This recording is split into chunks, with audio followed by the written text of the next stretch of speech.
All right, Cut Ups, episode 5, brought to you by Maize and Blue Review. We're here. I'm Trevor McCue, staff writer from Maize and Blue Review, joined as always by Mr. Steven Toski. How you doing, brother? Doing well. I finally look at this little banner thing I got. I had the one for you all set up, and then I was you know what? I need to have mine going there. So yeah. We're slight improvements every week, but yeah, we're getting there, man. What's your initial take? What was, say, 50 seconds after the game? What was your first action? Did you let a deep breath go? What was your reflection upon the conclusion of the game, Trevor? Yeah, I kind of stayed away from it this time. Did you? I know, yeah, and I noticed, getting into watching some highlights and doing my stock report and digging in some numbers.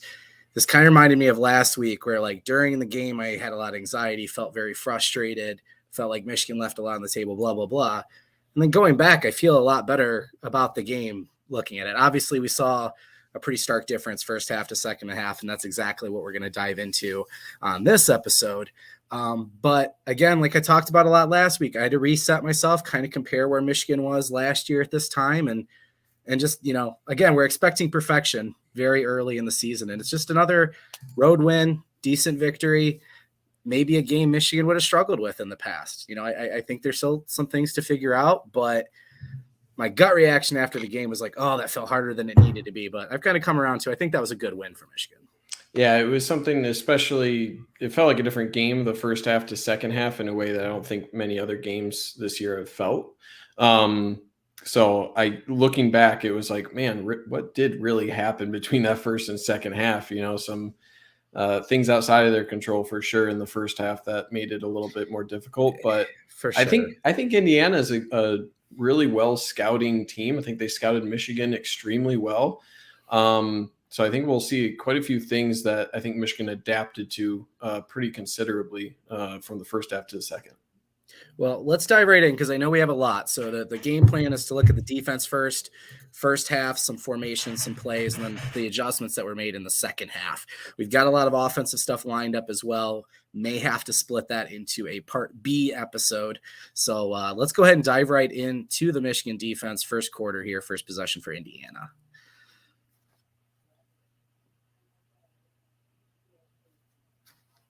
Toski, I lose you? Oh, sure enough, he's frozen here. Give us a second here. I'm not sure. He's the host of the show, so I'm not sure if there's anything I can do here.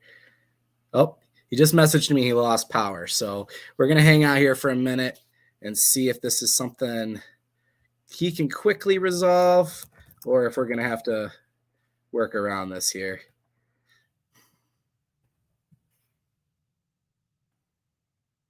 Yep, there he goes. All right, he says he's going to need about 5 minutes. So I do have access to the YouTube comments.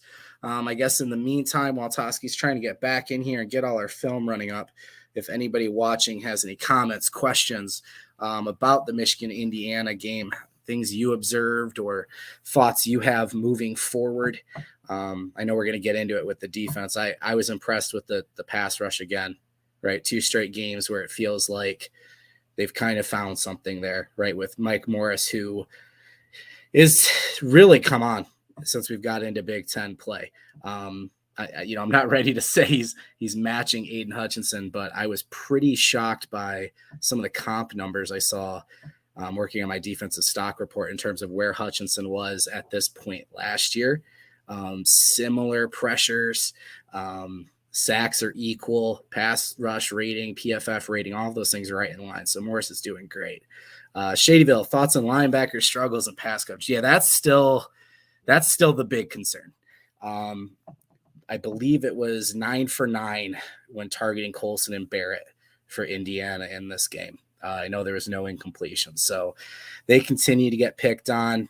Michigan's doing some different things. I'm sure we'll get into Osentoski here to try and alleviate that, but I'm impressed with the defense so far. I think they could be better, but yes, linebackers and pass coverage is definitely my biggest concern so far. I have a hot take about the linebackers. You ready for this hot take? Yes. I think Michigan is a playoff contender if they figure out their linebacker positioning.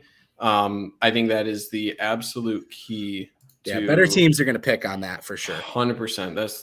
That's the limiting factor. If Michigan's going to take it from a conference contender to a playoff contender, that's absolutely what needs to improve. And Michigan, I know they're getting creative there. But they're trying a lot of bodies too. You see Jimmy Rolder getting a lot of time, Khalil Mullings. They're trying to find a guy desperately to step up there. They just haven't had it yet. So I'm hoping they'll be able to find that. That's a really good call out of, especially in pass coverage, but I also think in run coverage it could improve too. Okay. Brief power outage. Perfect timing for that. Let me add my screen here. You tell me a good time for your power to go out, bud. Oh my gosh, I don't know what happened, man. That's the worst. Well, we're glad you're back. So yeah, let's dive into this first play on defense here. And first thing we just want to look at here is the alignment, right? You got man, but look how far off here, right? They're going to send a running back here into orbit. And really that's going to be Junior Colson's responsibility. But look at the hesitancy on this play right off the bat, right? There goes number 2. And look at defense is pointing around, right? You got Junior Colson pointing. McCurry Page doesn't really know if he's supposed to step up. It just looks like they're not really on the same page.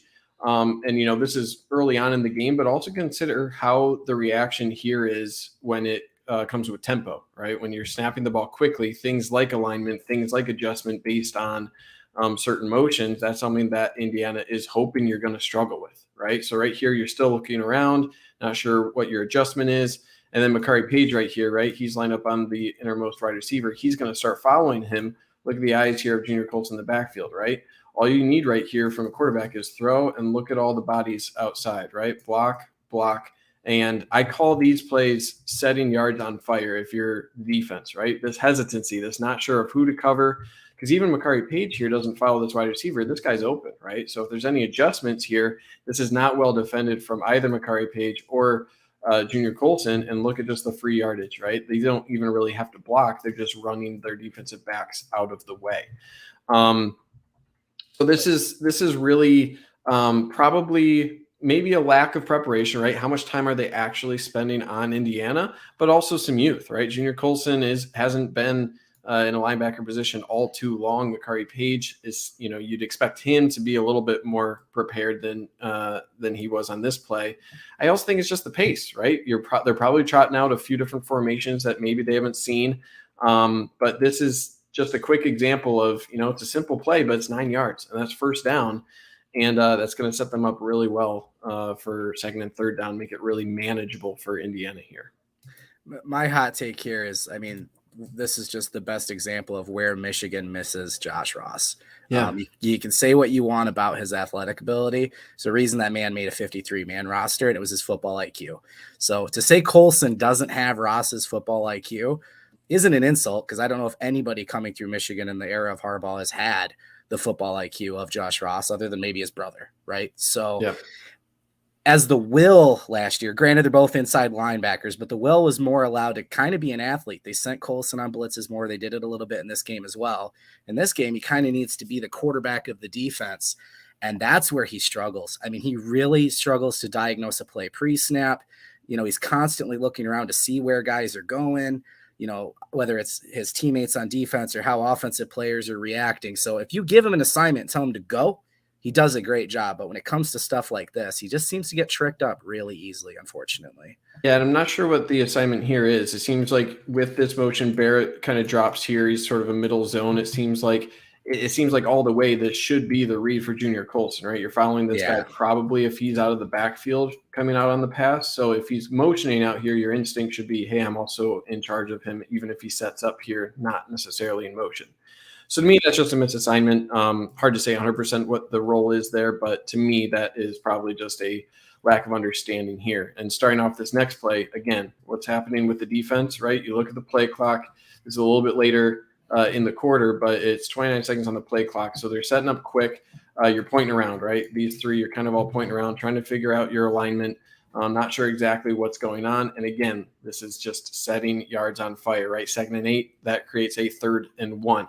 And just going by numbers here, right?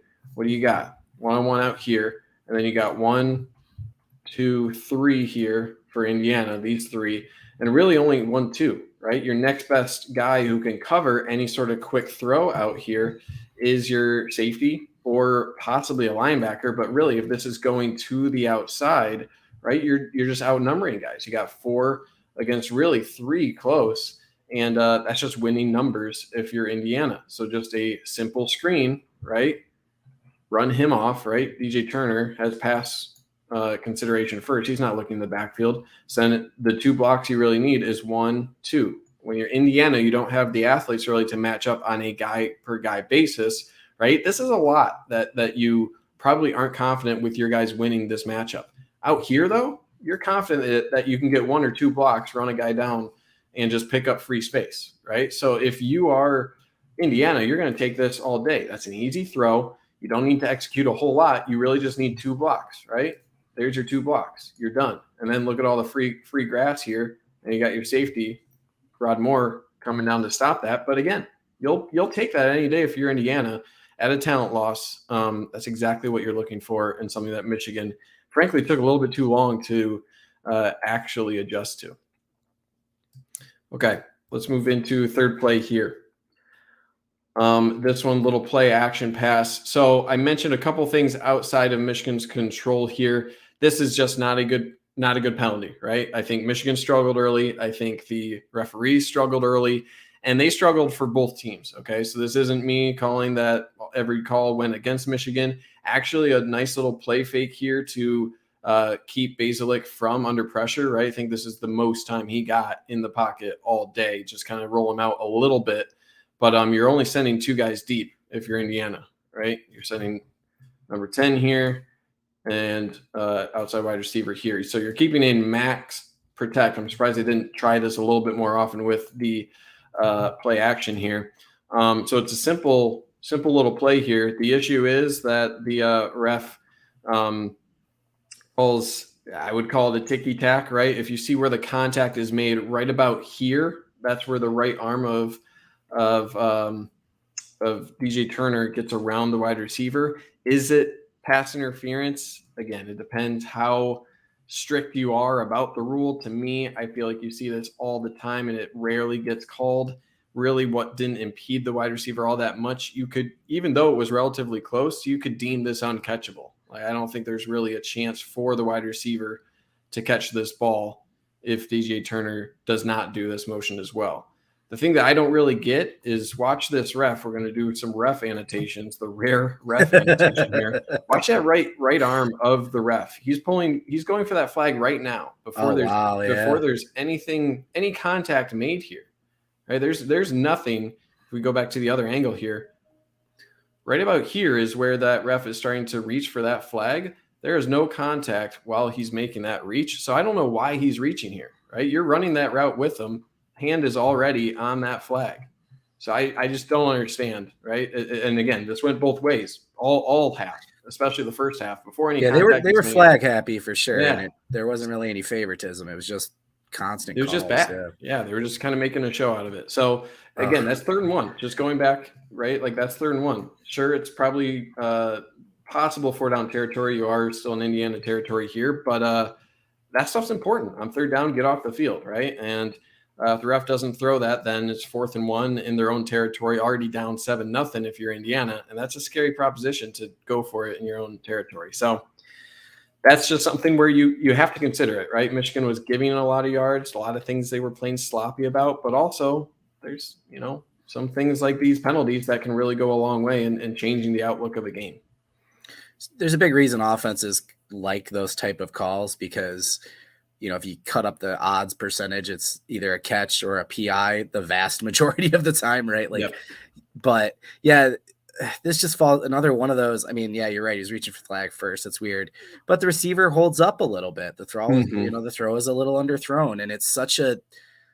Again, maybe if he looks at, maybe it's because his head's not looking back. I don't know, but yeah, it's one of those weird things where there were a couple where DJ Turner did commit pass interference, and one was called, one was not. So it's probably something also of tendency, right? Is this guy more of a grabby wide receiver? So that's something that refs pay attention to as well. But frustrating nonetheless. Okay, here we are again. You got this kind of exotic look, what I would say. You got one wide receiver out here. You got bunch, one wide receiver at the top. And again, look at before I even go into the play, they're pointing, right? There's a lot of alignment still jogging out to this wide receiver. 27 on the play clock here when the ball is snapped. So they're just running fast, right? And this is just one of the most frustrating plays where, you had this covered pretty well, actually, right? Where previous plays, sure, you're a little late lining up, but you're 3 for 3 here over the stack. You got your numbers here on the outside if you're Michigan for any sort of quick screens. You got numbers. So they're going 1-on-1 again against Turner here. And the pass rush gets there, right? You're bringing 5. When I say they, Indiana do a poor job picking up the edge here. Both the right tackle and right guard are going to be blocking inside here on Mozzie Smith. So some sort of miscommunication on the offensive line there, right? Really good jump off the edge. Basilik understands he's in trouble. Just hoist this up, right? This looks like one of his 15 or so throwaways. This one just happens to be in bounds and just happens to be a great spot, right? So it's really and I mean, I've never seen a throw really like this, right? He's throwing this to a spot in the middle, off like his a back Kobe foot. fadeaway, man. Seriously, it's ridiculous. Yeah, of course, really, it just plops right in the perfect spot. Really crazy. By the time, look at where he's at when he throws this ball, right? He's deciding to throw this now. This doesn't even look close to open, right? Decent coverage early on. DJ Turner still, trying to force him out of bounds there. So reaching there for DJ Turner, not the best technique, right? Instead of running with him right now, he does kind of an extra reach there. He should be running in stride, looking to get that hand in the hip pocket rather than sort of trying to force him out of bounds. So that hurt him, right?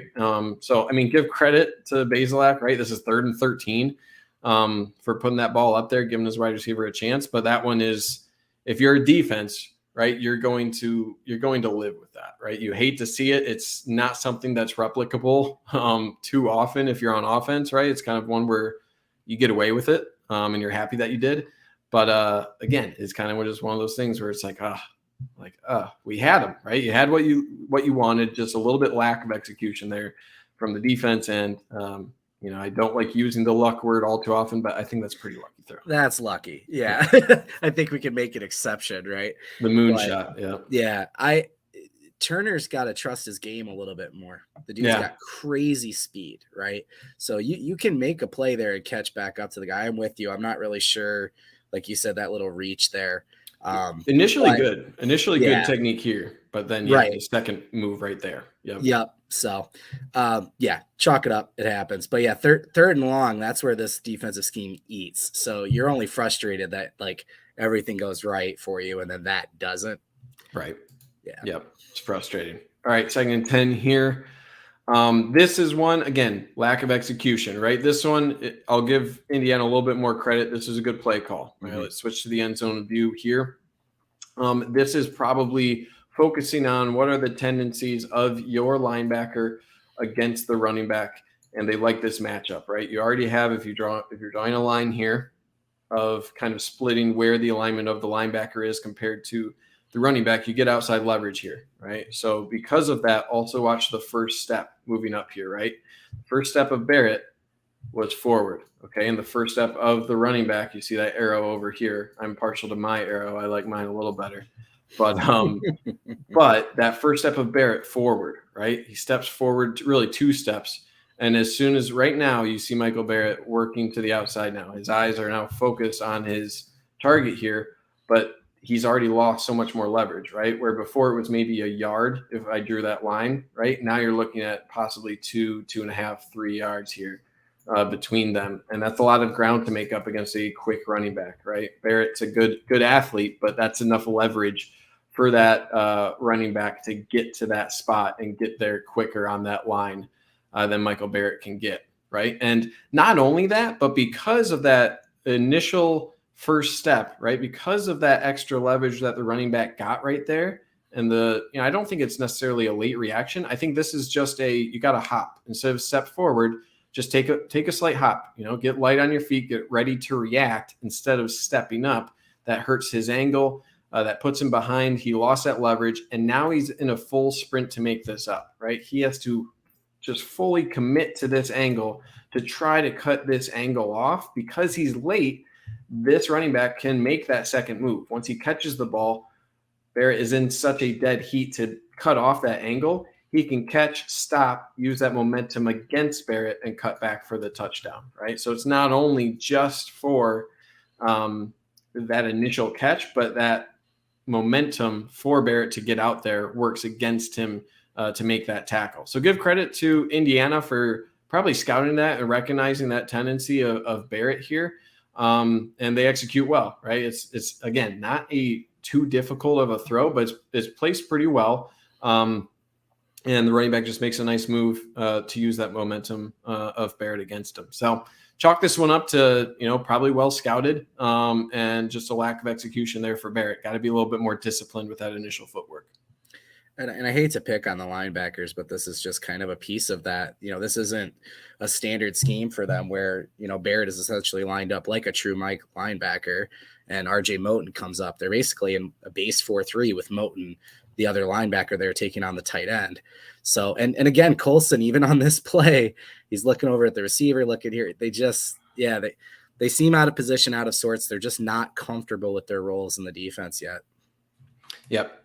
And a couple of comments here. They picked on DJ Turner. That worries me. It's supposed to be our top cover corner. He's still really good. I think it's actually a good sign that they're avoiding G-Mon Green. He was more of the question mark. I think DJ Turner, they really very well may have saw that he was a little bit more grabby and thought that, if they try to throw a ball up there in a jump ball situation, things like that, they might get more flags, which they did.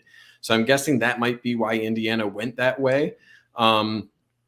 And then this other comment specifically on this play, would have been nice if edge guy could have gotten a piece of the back, especially being that wide. I think they just like Oki lining up that wide in general. If you're trying to chip a back like that, I don't think Michigan really wants to do that against this offensive line. I feel like they want to just let their edge guys especially loose on this offensive line. They probably felt they had quite a bit of an advantage to get there. So I don't think the running backs for Indiana is really a priority to get the edge guys to chip them, right? If it's a really good running back like Penn State or something and you get that opportunity, then do that, right? Singletary, different guys, Mayan Williams or Travion Henderson, maybe you can teach them to focus on that, but I don't think the Indiana running backs strike the fear and you quite like those athletes Michigan will see later on. Okay, let's move on here. End of the first quarter, 2nd and 9, little play action. Again, decent amount of time here. Jalen Harrell just makes his way through. And 2nd and 9, right? It would have been 2nd and, 17 or probably even longer than that. It's looking like probably a 10-yard sack. So you're looking at 3rd and 19, and then the refs flag them for just the wiping of the face motion, right? I don't know exactly what this means, right? They call and we'll get a different angle here. Here we go. I don't really know exactly what it means. I watched the Ohio State game, and they did it on offense after a touchdown. Not a throat slash. This is almost just like a ref. I don't know if you remember the bit from, what was it? Jackie Moon. What was that Will Ferrell basketball movie? Well, anyway, the story is he does, in the movie, they do an alley-oop, and the ref is like, that's a foul. No, that's 2 fouls, and they don't know what it is. They don't know what they're looking at, and they call a penalty because it seems like something that is a taunt that could be a bad thing, and they don't know what it is, so they call a foul for it, right? Again, there was another unsportsmanlike conduct play against Indiana that was really weak, that was out of bounds, and the refs just wanted to throw flags. But that's a huge deal. When you get pressure like this, and it turns into a 3rd and 19, right? It's a really good play from Jalen Harrell here just to work off of 70. If we go back to that initial move, right? It's actually decent blocking from Indiana here, but Jalen Harrell just a nice rip move there. And he's just going to find his path to the quarterback. So this is more of a coverage sack and lack of Bazelak getting rid of the ball. So give credit to Jalen Harrell. And you see the celebration all the time. It's just one of those things where, this ref is just confused, and it works against Michigan in this case. So it's a bummer at this time, right? It would have been 3rd and 19, pass rush is getting home, and this just extends a drive at a time where you would hope Michigan would have really grabbed hold of the game and ran away with it. But unfortunately, you're not allowed to mimic wiping your nose for whatever reason. Yeah, it's something that's been prevalent in the NFL for years.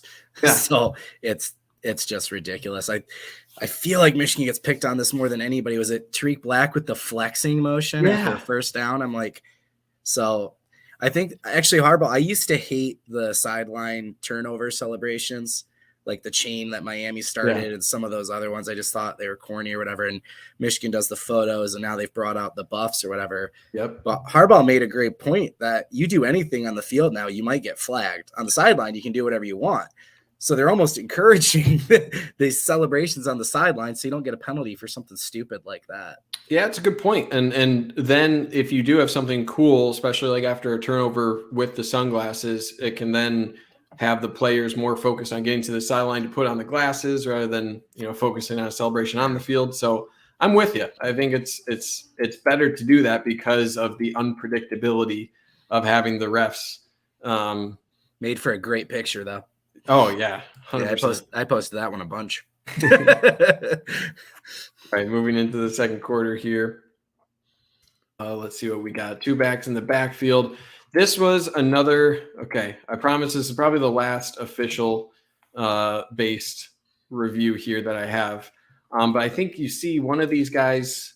Yeah, so you see the substitution here happening. Oh, yeah. And what this means, this ref is stopping Bazelak from snapping the ball. And that's because if the offense snaps the ball, in the rule book, if you look it up, the defense is allowed a reasonable amount of time to also substitute. So that's why I included this. This ref is holding the snap. This is a player coming in, calling another Michigan player to sub out. He is working across here. So this is that same ref that I pointed out earlier. He's now stepping away. The issue here is that number 2 is the one who is substituting out, right? So you had a player running in. I think it was DJ Turner. You got Will Johnson running out now, subbing out.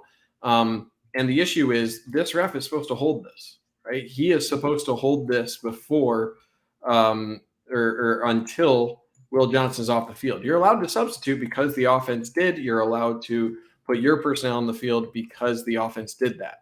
Instead, that ref just says, you know what? Don't hold him up anymore. And Michigan gets called for too many men on the field, right? And in this case, this would have been big, right? 1st and 10, Michigan defended this well. It would have been 2nd and 10. And instead, you're going to get a penalty call for having too many men on the field. And I mean, that's big, right? 2nd and 10 versus 1st and 5.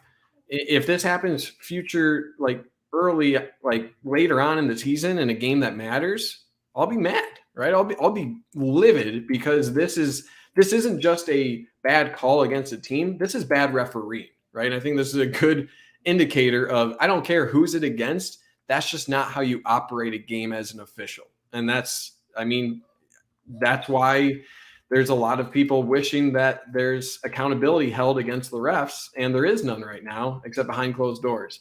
So here we have Harbaugh saying you got to let them get off the field. You got to have time to get them off the field. It looks like this ref's like, yeah, I know. And then he's like, don't call that then. All right. So like whatever this ref said behind his mouth, right? He probably doesn't want it to be on camera. Harbaugh then turns to him and says, don't call that then. Or something like that. So it's like he's probably getting affirmation that like, yeah, and this starts dominoes. This starts dominoes of makeup calls, which I know no ref will admit to it. We saw a couple in this game, right? Where the only way to fix a bad call is to make another one. Like that's fair, right? And then it just spirals out of control at that point. Right. So yeah, I think, we talked about obviously the Mike Hart situation. We're watching film and doing numbers and stuff, but that obviously had an impact. And then, the pace of Indiana and then some of these calls, it had Michigan on tilt in the first half, and they just didn't look themselves. Yeah, it's hard to get in a rhythm. It's hard to, and especially keep your mindset, right? When you have the sense of like, man, this is BS, whatever, and you're on defense and all these things are happening. It's tough to get in rhythm, tough to be focused. It's things that are kind of bouncing around your head outside of what you should be focused on. So it just takes away from the game itself, and you're more focused on other aspects, and that can lead to more mistakes and more things. One thing right here, Shadyville asked, they messed up in our favor later on, made Indiana have to call a timeout. Shouldn't they reset the play clock? No, that was because Indiana was late subbing, and they were holding up the quarterback as a result because of Indiana's late substitution while Michigan was subbing and the ref was holding the snap. That's why Indiana had to call a timeout, because Indiana waited a while before subbing out. And while Michigan was substituting in reaction, that would have led to a delay of game without that Indiana timeout. So that was the issue, or that's what happened later on. Yep. Okay, moving on beyond the refs, okay, because there are a lot of other things that Michigan did not do well here outside of what the refs were doing, okay? And this is what we were talking about, Trevor, and earlier in the comments asked about running backs in coverage here, right? So this is actually a good job from Khalil Mullings. He's going to recognize this wide receiver going to the flat, or I'm sorry, this running back out of the backfield, and Khalil Mullings is going to follow that, right? So let's focus on Khalil Mullings here. Good job of him following that running back out, right? He's maybe a step behind, but he's at least on his key, right? He's actually there. The issue here is Jimmy Rolder, number 30. Oh, I haven't called his name out too much, but he buries himself in the line, right? And what I'm looking at here is right here. So he's going to see this play action here. He's going to kind of bury himself here, when in reality he has a big zone in the middle of the field that you're going to notice there will be a football in the premises of that little zone that I called out there. And that's exactly where the ball goes. So this is just a matter of not being disciplined, right? Exactly where that zone is. If you, instead of Jimmy Rolder, right, instead of taking that little hop step here and seeing if this is a fake or not, if he does that, then he'll have time to work back right here, right around this area, because your other linebacker has the running back heading out to the flat, right? So this is your area. And Rolder just goes up to the line of scrimmage here, bites way too hard, and is not even close to being in the right area for this play action pass zone right there. So again, kind of what you were saying, Trevor, where Michigan is just trying to find an answer there, and that's an issue. So there's no answer there, right now. There is no answer, and until you start just getting in the right area, right, doing the right things as a linebacker right there, you're not going to get consistent time at that position. You can't be making those mistakes continually and expect to see the field. That's just how it is. How good is Rod Moore at tackling, man? Every time, textbook. That's true. Yeah. So yeah, I mean, it's playing linebacker in this defense is complicated too. Yeah. So and Rolder's a freshman, right? Just like Colson was last year. So, and then, Barrett was a Viper that they're trying to convert into he's like the last man standing from those Viper recruits that they've tried to convert into this defense. And yeah, they're struggling. So it's halfway through the season, but yeah, it's a good sign that he's seen the field at all, right? As a true freshman, yes. Being a linebacker, it's hard. So me picking on him isn't necessarily me saying that he's not going to work out or that he's a bad linebacker. He's a true freshman linebacker. And this is 100%. A sign that Michigan sees something in him. They're just trying to get reps. And hey, this is a teachable moment, right? Kind of what we were saying last week, where if you have teachable, or 2 weeks ago against Maryland, if you have teachable moments and you can get a win, then that's getting live reps like that is the best way to learn. So it's something that you just hope that Michigan can figure out and has a number of options when you do face teams where these sorts of mistakes, you have time to work through them and they don't end up in a loss. Okay, second quarter here again. This is again another I would call just linebackering mistake. And this one is again kind of technique based. So it's going to be a clever little move here out of this tight end. So he's going to come out here, he's going to fake an out, and then he's going to go upfield. Okay, and they're picking on again Khalil Mullings. So this is why I say that I think Indiana is well scouted here, right? Because you look at the eyes of Connor Bazelak and where he's looking. He's looking initially, kind of trying to sell this sort of out and up here on the outside. But really, he's looking for this matchup the entire way. So you notice that little fake out move, and that gets Khalil Mullings to bite, right? He bit on that out route. As soon as he starts heading vertical, right there. Yep, that is defensive pass interference, right? So as many of the poor calls we saw, this is just Indiana doing a good job picking on the linebackers, and that's an appropriate flag. Khalil Mullins just got in coverage, and that's going to happen. It's a good fake there from your tight end. And as soon as he committed right there, right, especially look at the eyes. He's not focused on where the tight end goes. As soon as he does right there, look at the eyes of Khalil Mullins, right? That's when he's lost him, because now he's lost contact of what this route actually is, right? He's all in on this being the route. As soon as he actually feels this guy going vertical, right, he can't see what's going on. So his body and his mind are going to be out of sync here. And now he's really surprised. He's surprised he's running into him because he's expecting to be a half step behind him, challenging on this out route. So again, clever route, clever execution. And this is just Indiana picking on the small, weak spots that Michigan's defense does have. So give credit where credit is due, right? Pick up yards by any means necessary. You again could argue that this might be uncatchable. It looks a little far, but anything that has that sort of gray area of whether something is or is not, catchable, they're going to call in favor of the offense. And that's what you get here, where would 84 have made it there if he wasn't impeded? Maybe, right? Give him 20% chance, but that's enough. That's enough to pull the flag and give him credit for calling it. So, yeah, you're not allowed. I mean, it's got to be pretty obvious. That's one where, I looked at it. I'm like, this is unfortunate because he either would have been jumping right about here to try and go up and get it, or he would have had to been reaching, going deep on that route. So it wasn't a great throw, but it doesn't matter. That's just too obvious of an impediment. They got to make that call. Right. Don't make it easy on the refs, right? That's the thing. Don't make it easy for them to make a call. And that is a pretty egregious way to get a call there. So again, give credit, and that led to a field goal for Indiana, and we got a tie ball game. A little bit further here, again, we're back into the lighting yards on fire situation, right? Look how easy that is. Whenever I see something that looks that easy, it's like, why is it that easy, right? Michigan is continuing to be in this too high safety look.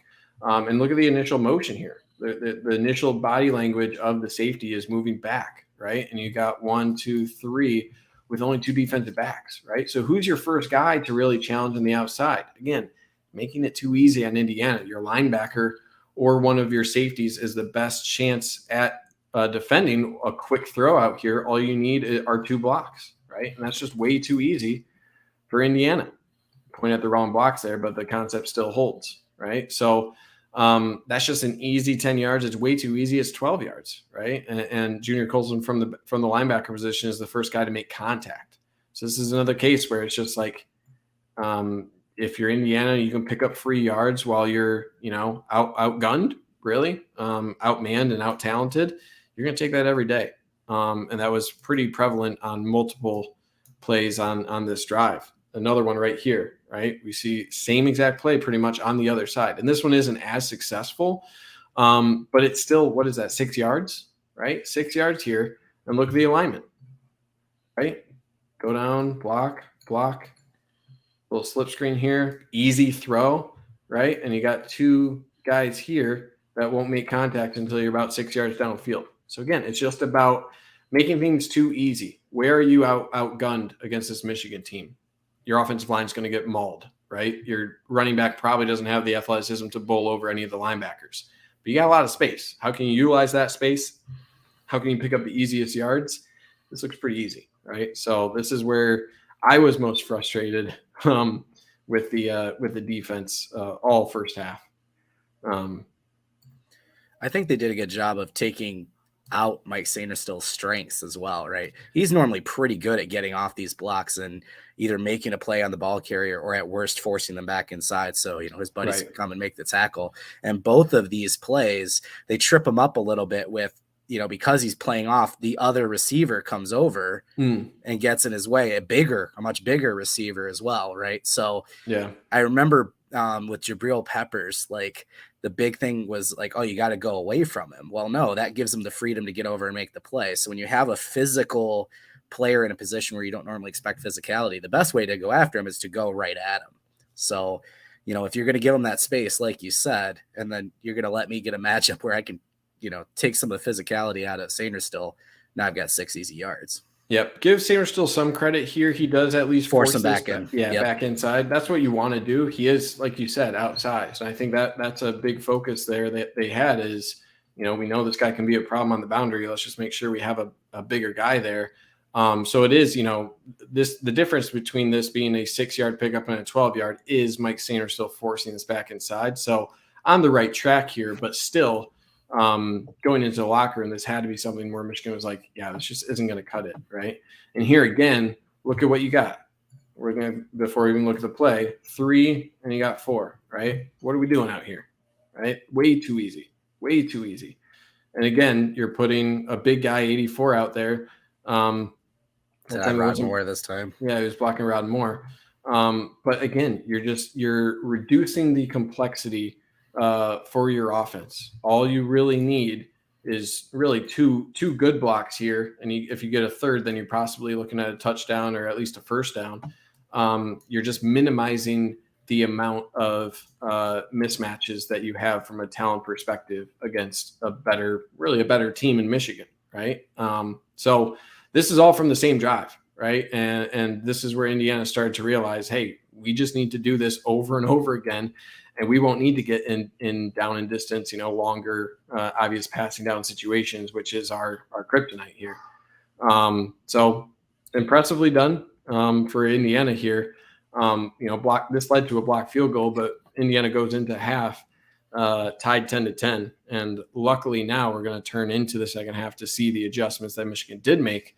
But man, that was frustrating when you see a team just picking up easy yards like that. As a fan, it's got to be frustrating. As a coaching staff, that's had to be priority number 1 going into the locker room. Yeah, I'd say 40 minutes in of negativity. Do you have any? Let's turn it around. Okay, so what happened here? Michigan had scored at this point, 17-10, and now you're starting to see just like little adjustments here, little things that are a little bit better. Not really from an alignment perspective here, but you do see a little bit quicker reaction with the motion out here. You're going to get a linebacker flowing out here, and I think Michigan made a conceited effort to try to force things back inside. Okay, even though right here, I think this is a conceited effort from, I believe this is Makari Page, work to the outside. Right, if they're going to try to screen us, try to force it back into the teeth of our defense. So Makari Page is going to work to the outside shoulder of this wide receiver, and that's going to force this guy in motion to also block him, right? So what does that do? That allows a cleaner path for your linebacker because of him cutting off the outside here. It's going to force this wide receiver back towards the linebacker. It also kind of frees up this defensive back as well. So he's taking out really 2 blockers here, forcing it back inside, and you're going to allow a little bit pursuit. Just don't make things easy, right? If they want to go for this, make it a little bit more difficult. And look at that path, right? Just look at that path a little bit for the linebacker. Much easier, much closer to the line of scrimmage, right? He's just approaching the line of scrimmage. He's going to get contacted there just about 2 yards. You'd still like to see Junior Colson react a little bit quicker, right? He's got the angle there. Or I'm sorry, is that Barrett? Yeah, that's Barrett. You'd like to see Barrett here kind of bear down on that a little bit quicker. I don't know why. I think he's still a little bit nervous about the wide receiver cutting back inside. But this is closer to what you want to see, right? Contact right around the line of scrimmage. Sure, he picks up 3 yards, but 2nd and 7 is a lot different than 2nd and 4 going against Indiana. So that's just good reaction and good play from Makari Page, just enforcing that outside, right? Enforcing that outside to let the teeth of your defense make it hard for the wide receiver to pick up anything. Any meaningful yardage on this sort of play. Yeah, that was a big change we saw in the second half was more Makari Page, right? More physicality. They kind of made a change. Moten's out there on this one, but we saw a lot more Page in this one. Some other little adjustments I'm sure you'll get into, but yeah, they definitely knew they had to get tougher on the outside. Yep. And so this is, this was 1st and 10, and this is at 7:38. So this is that same, that same drive. So they were at 2nd and 8 or so. I think they ran the ball. It's 3rd and 6 now. Now you're 3rd and 6. That's a little bit more difficult for Indiana, right? And what do you do if you're Michigan here? You're going to bring some pressure here. And I think a big reaction Michigan made here, you don't see any safeties high here. You're bringing a bunch of guys down low, and you're in man. Okay, so this is just going to be kind of a 4-out concept here for Indiana. Out, and out, and on the other side as well, out and out. You don't have any safety over the top here. So I think Michigan was respecting Indiana a little bit too much. They recognize their tendency to go more towards the pass. You don't have too many safety valves here, right? There's nothing deep. You're just manned up and saying, you know what, we're going to be able to cover you one-on-one. We're going to be able to match up. We really only have one guy here that isn't in man-to-man coverage, and that's your linebacker. So you're bringing heat, right? You're bringing heat. You're saying, if you want to beat us one-on-one, then prove it, and we'll see what we can do, right? So give a lot of credit to Will Johnson here for closing that gap, being physical, shutting that down, right? And because it's 3rd and 6, because of that better play against the screen, you can give up something like this, right? You can still play a little bit off the line of scrimmage here and give up that 4 yards. It's not a big deal because you can trust your athletes to close in space there. If it's 3rd and 3 or 3rd and 2, like it had been for Indiana most of the first half because of those easy yards, this won't work, right? But you're allowed to do this now in more obvious passing downs. You're able to focus more on your pass rush, able to give up these shorter routes with this alignment and focus on your athletes in space to make plays like this. So I like that adjustment. And Michigan, again, just because of those initial downs, 1st and 2nd down, playing that much better, you're much more likely to have those obvious passing downs where Michigan can really play to their advantage. I just hate seeing receivers not get to the sticks. It just drives me nuts. But yeah, I mean, when you get pressure home and you dare that, like at some point you just gotta say we're better than these guys. Dare them to beat you, you know? Right. And yep, absolutely. Moving in here, we're finally going to see these screens met with aggressiveness. Okay, so you have your orbit motion here. It's actually a little double screen that I think Indiana recognized. They're probably going to have a stronger reaction to our screens now, right? So you got one-on-one coverage here on the outside. This little orbit motion from number 12, that's going to bring Makari Page up, right? And what they're going to do is Connor Bazelak's going to really just turn and kind of sell this a little bit. And then this other running back is going to set up for just a little halfback screen in the middle here. So this is a good, I like seeing this reaction out of Michigan, right? You're burned by this a bunch because of this reaction up here. Indiana is, I think, expecting this sort of reaction from Michigan. So they're kind of leaking this running back, making it look like he's in pass protection, and then he's going to turn around and look for the pass. This is just I wanted to highlight this really heads up play from Mason Graham, recognizing that this running back is right in his face and not only fighting off the pass block here, but also recognizing that there's a screen here. So watch the true freshman there. Throw this dude down first. Throw the guard down, spins off, identifies the running back right here, and then stays attached to him, right? It's just really good play, really heady play for a freshman. You wouldn't expect that. So again, I think this is 2nd and 10. So being able to sniff this out, have better reactions to the screen here. That's all that Indiana really had, right? That's what they hung their cap on. So being able to have that initial reaction to the screen up top, have your defensive line continue to execute well and sniff out plays like that. I think this is where I started seeing like, okay, Michigan is understanding of what's happening here and shutting a lot of this down. So there were some earlier plays as well. We're already in the 4th quarter here, but I think this illustrates a lot of Michigan's respect for the screen and dedicating resources towards that rather than before when they were dropping 2 safeties high, right? You're sacrificing one of your safeties to fly down at this, right? Instead of keeping your 2 high safeties here, you're rotating over and you're essentially dedicating the safety to that screen.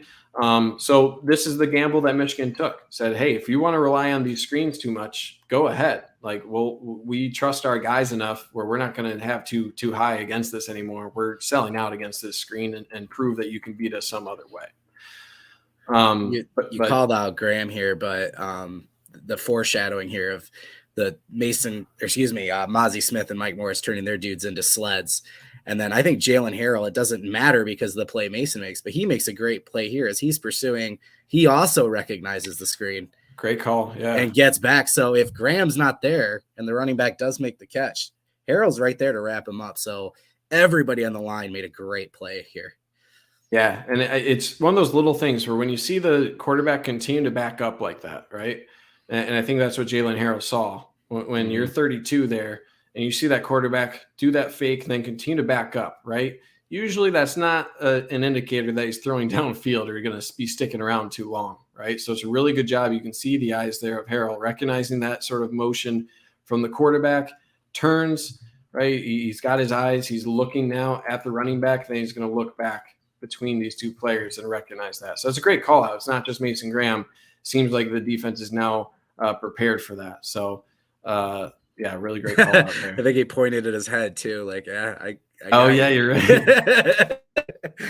He's like, yep, I saw what you were going for there. Not going to let it happen. Okay, and this is the very next play, right? Because of that 2nd and 10. Now you're 3rd and 10. You're down by 7. It's the 4th quarter. If you're Indiana, you don't have a whole lot of options other than trying to pass the ball here, right? And if you're an offensive lineman going up against Yabioki, you don't have many other options except get absolutely pancaked, okay? So Yabioki just going straight over number 67, this right guard, just absolutely demolishes him. And, I mean, yeah, Yabioki said it in his transcript. Someone, or not in his transcript, in his when he was made available to the media, I think it was after the Iowa game. It's not what you do early on, right? It's not about what you pass. It's what you're putting on film now, right? That's what people care about. That's what defense or offenses in the future will be worrying about. And that's what the NFL is also looking at. So when you're able to use that arm extension like that, I don't care who you are against an offensive lineman in the Big Ten, it's going to raise some eyebrows. So Yabioki coming on, and the trajectory is really high for him. So looking at like anybody else on the offensive line, this was the Yabioki show here. But you have both your defensive ends, Chris Jenkins and Mike Morris, really kind of constricting this to where there's no real path for Basilik out here, right? You have Mozzie Smith also winning his block on the inside. So really got all 4 guys kind of converging to a single point of destruction there. It's just Yabioki, first one, emphatically making his way into the backfield there. That's fun, man. He's going to be a guy. I think we lost Trevor here, but this is going to be fun, man. Watching his trajectory, continuing on here, that's the kind of guy that you're going to be scared of, right? And as he gets more comfortability in the defense, we continue to see a snap count raise. That's just good stuff, and I don't expect it to slow down anytime soon here. Okay, moving into next play here. This is the subsequent drive for Indiana. Here, good reaction off of the initial screen, and this just provides enough time. This provides enough time for the pass rush to get there, right? So you have this motion, this orbit motion again. He's coming out of the backfield here. So again, what are you looking at? You're looking at 2 blocks on the outside. They're actually going to fake this a little bit, right? So I don't know if this is a design fake because Bazelak will hold the ball here, right? So he doesn't throw that initially, and then you see the routes being run for Indiana, right? So, but the issue here for Indiana is when you have that initial reaction that Michigan does, right? When you're sending the safety up here, right? Same thing. You got a guy in orbit motion, send him down, right? These 2 guys are running sort of stalk routes. So they're going to pretend like they're going to block and then head downfield. This just takes time, right? When you have this reaction, this is going to shut this down. Anything else, you're going to allow time for the pass rush to get there. And that's exactly what happens, right? So even if this was thrown, I think this was, it's possibly something that Indiana has a read on, right? If they see that safety coming down, then look for the other routes, right? That could be something that's called, or this is just called a fake screen and try to see what's downfield. As soon as Bazelak sees, right, that, oh, these guys aren't flying up, right? This isn't the reaction. These guys flying up to the ball here, right? This is the reaction because of that, right? This not only is not applicable to throw, but these options aren't going to be open because these guys are still locked into their pass coverage, right? They're not they're not reacting quickly to this sort of screen. So because of that, Bazelak has to look elsewhere, right? Now he's looking towards the center of the field. You got a late slip here. He's slipping out. And now it's like, okay, I need to step up in the pocket because I've given some time for the pass rush. And again, you got multiple guys. You got more coming. That looks like Jalen Harrell coming off as well. So you got multiple bodies there. So that all this extra time, right, because of that initial reaction to that orbit motion, that screen, because of that, as soon as you have to come off of your first and second reads, right, there's your first read for Bazelak, there's your second read. As soon as you have to come off of that, right, now you're looking towards the center of the field. By the time you have to throw, because the pressure is bearing down on you, there's no good options. Right. So that's where you're at. If you're Indiana at this point, right? 2nd and 10, trying to get that easy yardage, and there's no more easy yardage to find. Right. So that's huge. That's huge to have that. And now it's going to be 3rd and long. Right. So this is the very next play. It's 3rd and 10 and obvious passing down. Right. And what has happened up until this point on obvious passing down? That. Okay. So that's it. That's it. As soon as you can force Indiana into obvious passing downs, you're in trouble. You're in trouble. And that's what happened to Indiana time and time again when Michigan forced them into obvious passing downs. Now, this is something that should have been called a penalty. Okay. Probably, right? We don't get a down the line view, but as we welcome Trevor back, hopefully Trevor is back. If this doesn't work, I'm done. You sounded a little bit like a robot, not entirely. So I think you're back. I think you're good. So what we see here, I think this should have been called offsides on Moore, right?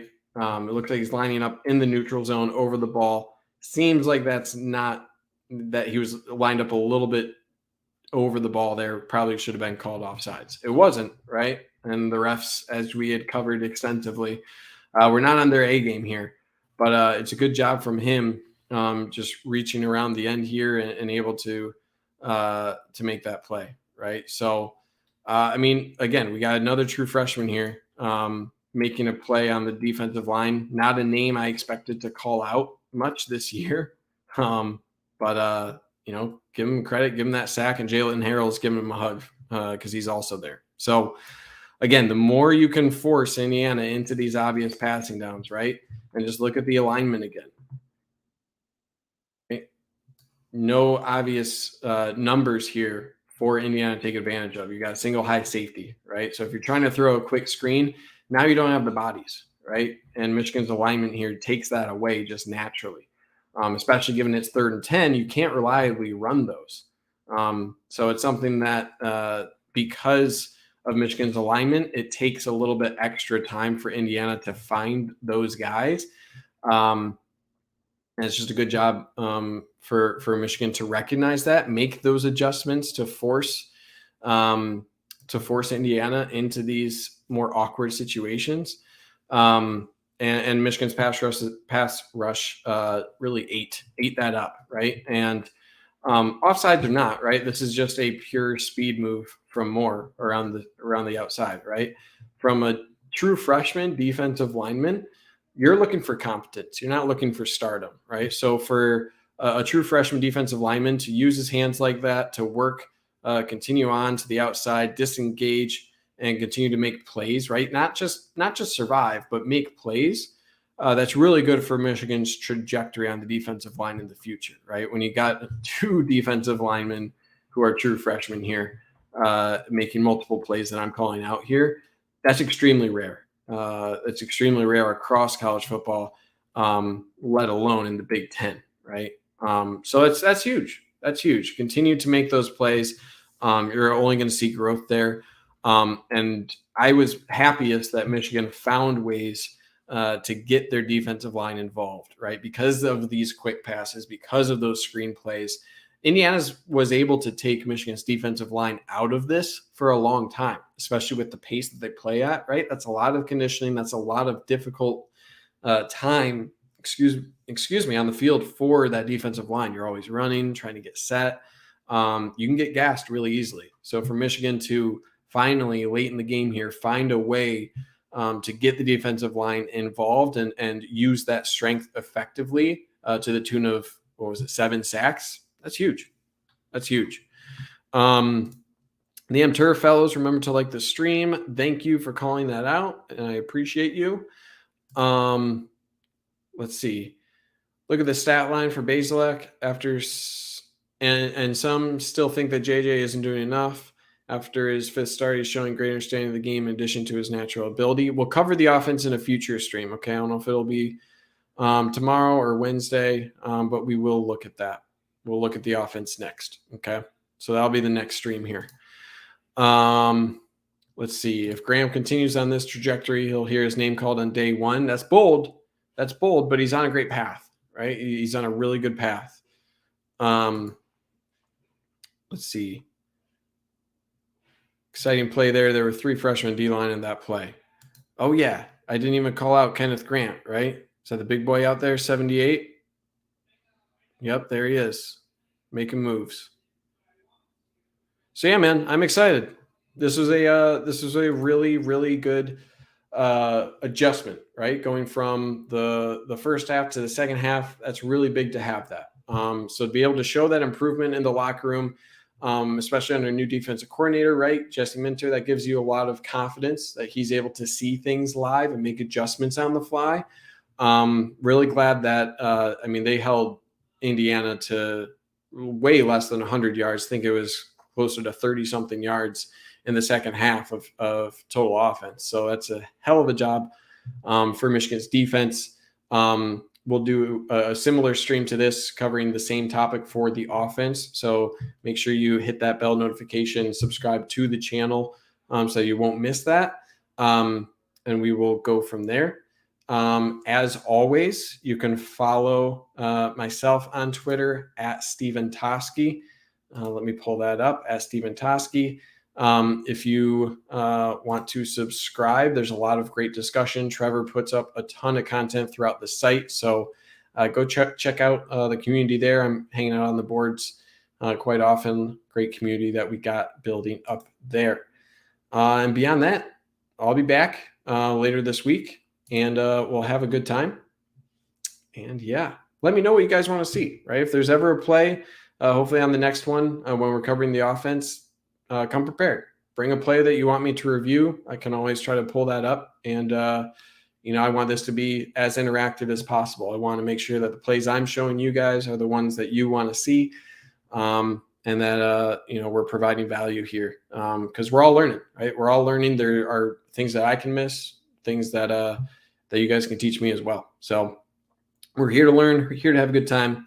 And I appreciate you guys for tuning in. So I'll check you later this week.